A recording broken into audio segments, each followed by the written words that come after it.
Hey everyone, Freezing Climber here. So, every Christmas, there's always the influx of Christmas specials, and a lot of people have good memories with them. Most notably, ones like Charlie Brown Christmas and The Grinch Stole Christmas were ones that I appreciated a lot and resonated with on a personal level. However, there's one rarely talked about Christmas special that I remember seeing all the time, Mickey's Twice Upon a Christmas. It was a family tradition growing up, and I don't really know why. As a sequel to Mickey's Once Upon a Christmas, this special was one of the first attempts at taking our lovable 2D Disney favorites and bringing them into 3D, for the sake of Christmas. I liked this special alright growing up, but after watching it over and over, I gotta say, it doesn't really hold up that well. So how about we check it out? First off, we gotta talk about the animation. The goal of this film was to translate 2D Mickey Mouse into 3D, and while it didn't pan out that well, the effort should be appreciated. A lot of the film was drawn out in planning, and there are scenes, especially with the main Disney cast, where you can see it. When it comes to the actual aesthetic of the film, there are a few places that it shines.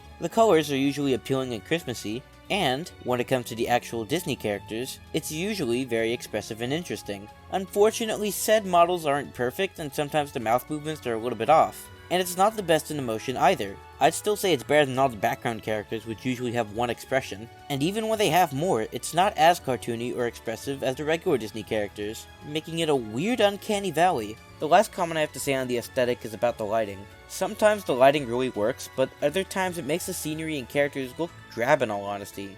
Also, I'm pretty sure that I'm done recording, but there's something I forgot to mention about the special overall. Between each of the shorts is a narrator. He usually talks about the setup of each of the stories, and the ending of each of the stories. There's not much here to make him unique, but there is one thing that I remember at the beginning that, you know what, it's kinda funny.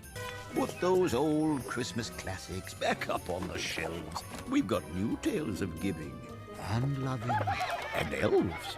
Oh really? This has elves? Well thank God, I didn't have any elves with my Morning Denny Super Slam. Thank God this appeals to me. But you know what? Enough preamble, it's time for the show. Bells on Ice is about Minnie Mouse and Daisy Duck competing in a figure skating tournament. Out of the 5 shorts in this special, I always forget that this one exists. Probably because the next one sticks out in my mind a little bit more, but nevertheless, this exists, so I must talk about it. Actually, that's the thing. There's not really much to talk about here. The plot progression is like so. Minnie Mouse skates for a bit, Daisy gets jealous and tries to steal the show, then they both compete to see which one's better, ending up with Minnie being hurt, and them realizing that competing is stupid, and it's better to not have jealousy consume them. It's surprisingly simple, especially for this special, so I'll just elaborate on some points along the way. First off, even if kids would be too young to get it, I appreciate the Fantasia reference with the alligators and the hippos being Minnie and Daisy's backup dancers respectively. Second off, while the models themselves aren't the best, you can definitely tell that they tried to give the movements and expressions of these characters their own flair, and this part showcases it the best. There's a scene where Daisy is in between her backup dancers skating, and I gotta be honest, I appreciate the lighting of the animation here. Unfortunately, I'm not pulling punches here. This segment still has problems, and most of it comes from the writing. Like, why is everyone just okay with Daisy stealing the show? If anything, because nobody called them out, the burden of the plot falls on them. I'm not saying that it shouldn't be them, but the people behind the lights were definitely egging on the conflict for no valid reason, especially when they're all supposed to be given turns. Also, the pain that Donald goes through is upsetting given a later segment, but yeah, there's not really much to say about this one except it's kinda mediocre. Still, I would say it's not the worst way to start a Christmas anthology, but using the next one probably would have been better. As an addendum, I also decided to do this bit where I decide how I would personally make this segment better. Honestly, this might sound a little mean, but I'd say get rid of it. Now, I don't personally hate it or anything, but Minnie and Daisy aren't really the characters to go through this kind of rivalry. In some behind-the-scenes footage of this movie, they revealed that they were going to do a friendship competition of some sort between Pete and Goofy. And to be frank, it seems like it would work better in terms of rivalry than Daisy and Minnie, who are more often than not friends.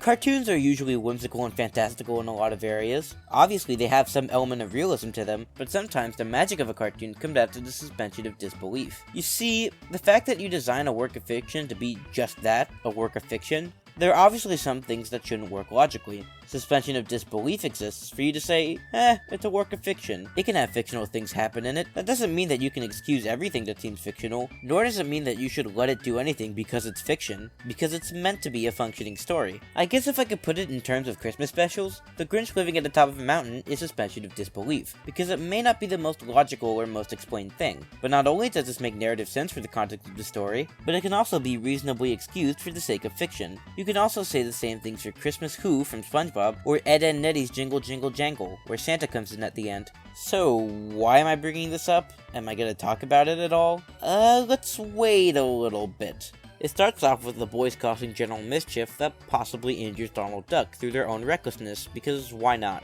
At this point in Disney, it's more ridiculous to not have him suffer in some way. We then get a better look at the boys, and I gotta say something. Remember at the beginning of the video where I said that the models aren't perfect? Well, the triplets are kinda where you first notice the problems. I mean, look at them. These are probably the least appealing versions of the three ducks. Their eyes and beaks are spread apart to be just uncanny enough, and they basically look like golf balls with one tuft of hair coming out. They're probably the least appealing version of the three ducks.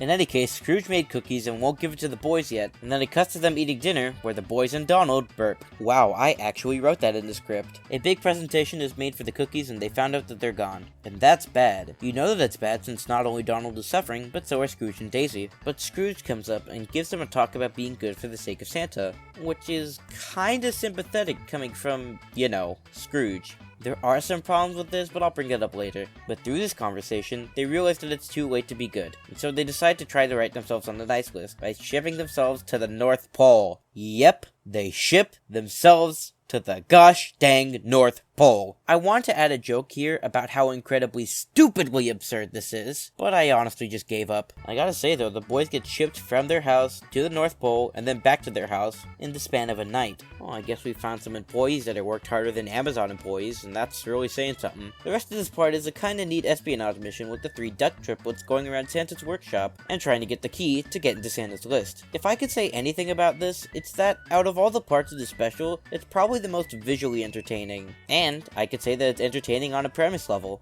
Santa's workshop, as a concept, has always been an interesting thing to explore, and while this one has too many outdated toys for my liking, kids in general probably would like this part. It's why I recommended this one being the first out of all of them, but to be fair, as an adult watching this, I do get rather bored. It's just not as appealing to me as it was as a kid. I think it's made more to appeal to kids though. Also, they make a joke about roast duck here, and it's like, Louis didn't even have any seasoning on him. It's literally just duck on fire. And he hasn't even been on fire for that long. Just what I want to eat for Christmas. Barely on fire duck with no seasoning on it. Not much else to talk about though, except for the ending. The boys realize that they screwed up Christmas when they were in the process of getting the key to Santa's list. And in the end, they try to save Christmas. In doing so, they perform selfless acts that show that Christmas is more than just presents and yada yada yada. The strange thing though, is the two acts that they actually do. The first act was saving Christmas without expecting any reward for themselves. And while you could insist that this selfless act was done to help the kids and the elves, it seems somewhat unnatural in terms of character for them to go from fiendish troublemakers to the superest of heroes. But in the end, they're kids, and they could have just thought that depriving kids of what they deserved isn't fair, just because they wanted to be selfish. The second one though, is writing Scrooge's name on the list instead of their names. And I gotta say, it's kinda weird. On the one hand, Scrooge was the one who came to the boys and told them to be nice to get on Santa's list. He also gave a sympathetic story about how he never got any toys for Christmas, but it turns out that all he really wanted was bagpipes. But he's the richest duck in the world and he didn't think to buy them? There's not really any reason for Scrooge to not have bagpipes. They even bring it up in the scene where Scrooge talks to the boys, where they correctly bring up how being rich gets Scrooge anything and everything that he could possibly want. But Scrooge said that the point of the conversation was to tell them that they need to be good to get presents. There's only a mansion with its own zip code, and having a different private jet for every day of the week, and an Olympic-sized swimming pool with your own submarine. Yes, the submarine is a highlight. But you're missing the point. The one thing that I wanted more than anything else, I never got. Because I never got on Santa's good list. Well, why didn't you just buy it? You cannot buy being on Santa's list. which is kinda dismissing their valid criticisms. Even if the triplets won't be rich enough to not eat Santa, Scrooge is. Also, this part. It's so close to Christmas being about something more than presents, but nope, it's not about the people that love you, it's about the presents. At least in this part of the message. The Santa plot still exists to teach the message, but I'm just a little upset that they tried to have their cake and eat it too. In any case, this was probably the best part of the movie, and it's basically downhill from here. Overall, the main thing that I'd change in this segment is that Scrooge's speech to the boys should have been about more than just presents. Like, I get that the elves plot kinda did that, but I'd appreciate everything coming full circle with Scrooge, to be honest. Maybe bring in his Christmas Carol shtick as a reminder to be kind or something like that. This was the last appearance of Max Goof in Disney until the DuckTales reboot. This segment has Max Goof come home from college with not Roxanne? It's not Roxanne? This part confuses me and makes me mad. Like, this character, Mona, is voiced by the same voice actress as Roxanne, was clearly inspired by Roxanne, and even sorta looks like Roxanne, but it isn't? Apparently, it's because the animators couldn't find out how to animate Roxanne's long wavy hair, and instead made this character designed to compensate. It still leaves the question of why they didn't just say that it was Roxanne with a haircut or something, but sure, ruined the canon of the Goofy movie and my OTP, you jerks. Anyways, while he's getting home, he spilled some hot chocolate on this recurring Grumpy Dog character, who has a whole section on the Disney Wiki dedicated to him. I don't know why. And a song plays called Make Me Look Good for the rest of the segment. What's the song about? Simple. It's about how Goofy embarrasses Max and makes him feel like he won't win over, Mona. But in the end, Max realizes that Goofy cares about him. But that aside, what's the plot about? Simple. It's about how Goofy embarrasses Max and makes him feel like he won't win over, Mona. But in the end, Max realizes that Goofy cares about him. Yep, this song is basically the plot of this whole segment, and it's really on the nose, too. So I've got to ask for just one big favor, that my dad be on his best behavior when he sees the two of us around.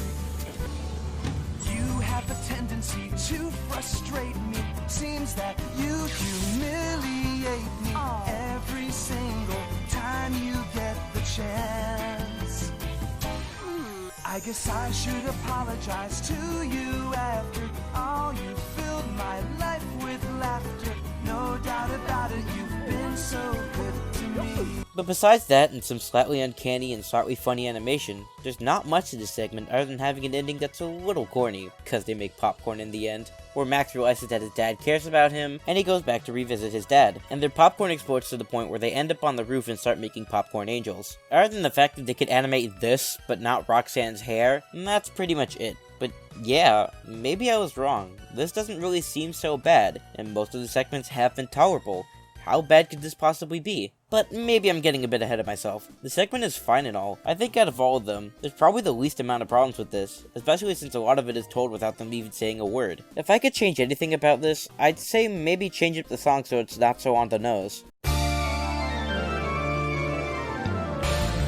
Oh my god. I hate this one. Even as a kid, I hated this one. I wanted to talk about this one specifically for so long because I hated it so much. I've talked about how Bells on Ice and Christmas Impossible both have Donald suffering unwarranted abuse, and how it's mildly annoying. In here though, he gets unwarranted abuse all the way. To make my problems with this segment clear, let's look at the first whole scene. Donald gets groceries and misses his bus. He desperately tries to catch up, as the song We Wish You a Merry Christmas is being sung by the background characters. As it's being sung, he gets covered in snow from head to toe, gets forced to pay in the Salvation Army, as the Santa grabs him and refuses to let him go until he does, gets his hair unnecessarily cut, and gets stopped by the crosswalk guard, only to avoid being hit by the bus and have the exhaust burn his face and his groceries to the point where they're unsalvageable, while a band right next to him plays We Wish You a Merry Christmas.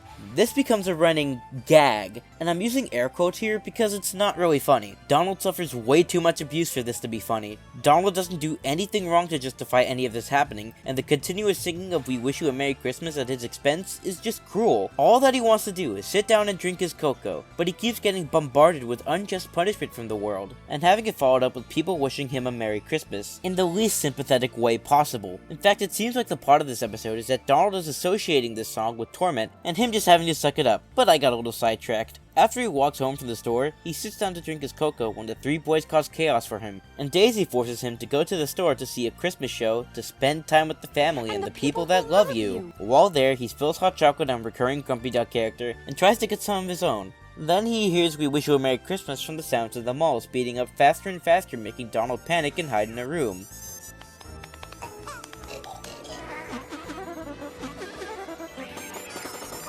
Where it turns out that the show is taking place, and it ends up speeding up faster and faster, making Donald go completely insane. Do you think I like this part? Everyone sees him make a mess due to his panic, and he gets abandoned by his family. You know, the people that love him. And then he gets thrown out of the mall, where the security guard questions his Christmas spirit. As he's crawling on his knees, he's reminded of everyone getting mad at him, and the guilt of not being 100% part of the Christmas spirit weighs him down.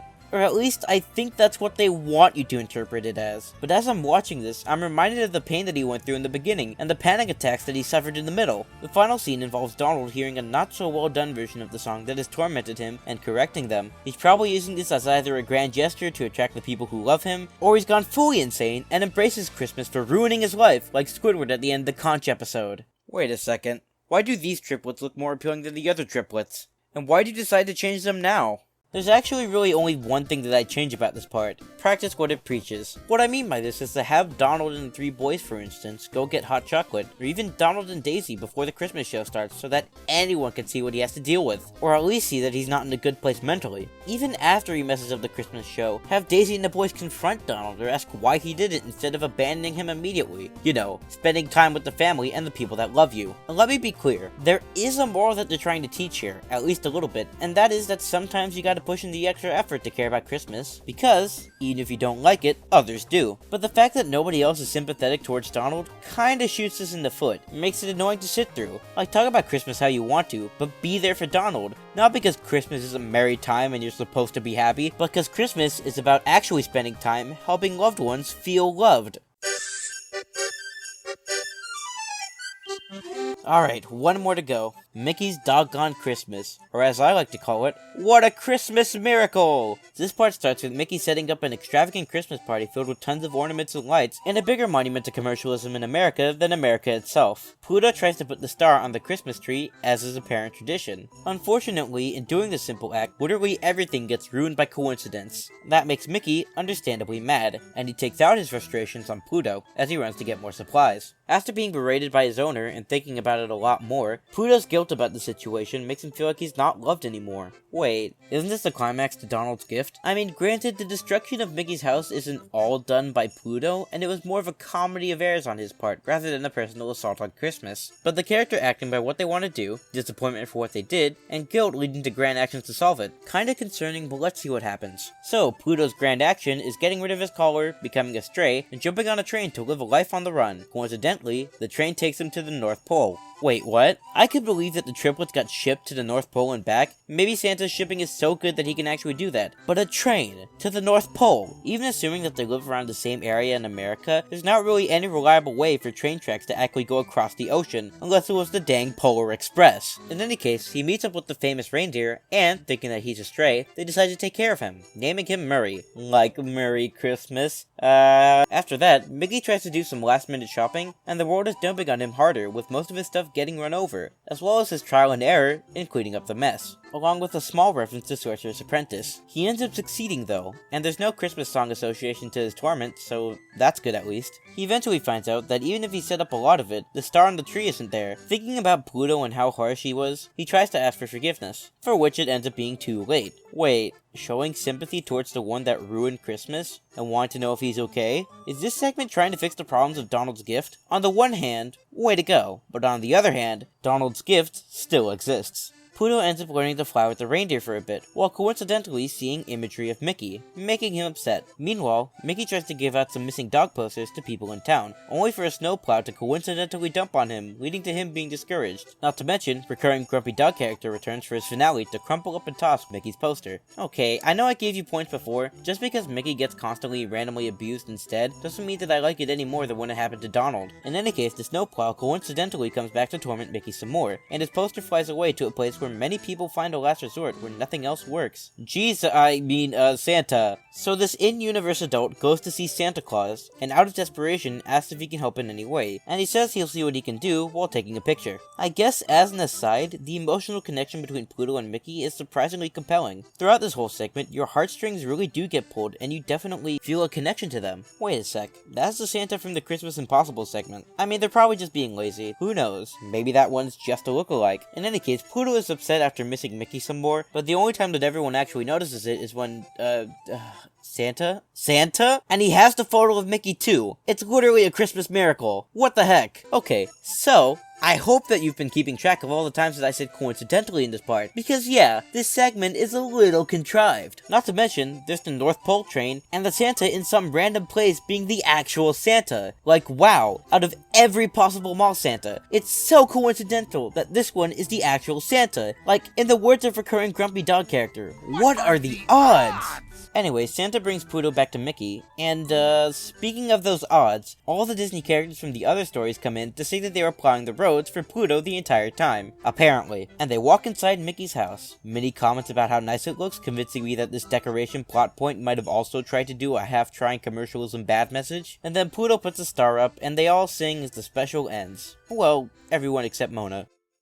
Mona's dead. A lot of this section is way too contrived. The only thing that I'd probably change about it in regards to that, though, is how Santa gets a picture with Mickey. Maybe have it so that he was like walking on the side of the road or something. Hallmark the heck out of it, but don't make it so that Mickey had to wait in a line to go to a mall Santa and ask him about it, because it's honestly more absurd than Santa walking into Mickey. Another thing is that I feel as if Mickey should have known about the other Disney characters earlier, and they should have collaborated or something like that with them knowing about it. Finally, the decoration plot point is weird. Like, it honestly feels as if you could take this segment about Mickey decorating and make it a new segment if you wanted to, but they didn't. Its inclusion is technically relevant to the plot, but maybe connecting the two plot points by having Pluto help decorate everything else before everyone arrives would be a better way to rekindle their relationship, kinda like how Huey, Dewey, and Louie did so in Christmas Impossible. So, now that I've covered them all, I want to talk about the entire thing for a second, and specifically, its morals. I feel as if this movie covers one thing that I dislike about many Christmas specials, and that would be its superficial selflessness. You see, all these plots follow a similar structure in terms of getting to the moral. Things that are screwed up keep happening until it gets to a breaking point where the characters decide it's Christmas, and then they're suddenly like, it's Christmas, and then they live happily ever after with a grand gesture of kindness. It's structured in such a way where it seems like people will only be kind to those who suffered in some sort of problem. It's kinda going against the principles of goodwill unto others that Christmas is supposed to be about. But not even that, because the world dumps on Mickey trying to find Pluto, so what the heck. It'd be tolerable if one character is doing it, but most of the characters, with the exception of Goofy, Donald, and Mickey, feel like this. And even analyzing the things that make each of the plots different, it makes it somehow worse. Bells on Ice, Christmas Maximus, and Christmas Impossible were damage being done by characters themselves. Daisy doesn't even offer to help Donald in Donald's gift, and Mickey is genuinely asking for goodwill with the world being cruel to him for, trying to get his dog back. But on top of that, there's one other problem that I had with this special overall, and I think a lot of people might agree with me on this. It's boring. The special tries to cover all its bases, going through big Santa-based adventures, and small visiting home-based specials, from stuff for kids to relate to, for some stuff for teens to relate to, and even adults in some ways. It tries its best to appeal to everyone, but I feel as if this appealing to everyone thing is a weird downside to this movie overall, because it goes so hard that, even if you can appreciate it, you won't enjoy every single part to the same level that you do others. In the end, there is stuff to appreciate in all the stories, including Donald's gift, but there's also stuff to dislike in these stories, especially Donald's gift, and unfortunately they balance themselves out almost perfectly. It's the literal 5 out of 10 movie, to be honest. Because of these factors, I wouldn't say it's irredeemable, because it has some nice and enjoyable parts, but it's still not really that good, where you can ignore a ton of its flaws. But overall I give it a 4 out of 10 because of Donald's gift. Hashtag give Donald therapy. Merry Christmas to all, and to all a good reminder that the next video is the Lapis video. Joy!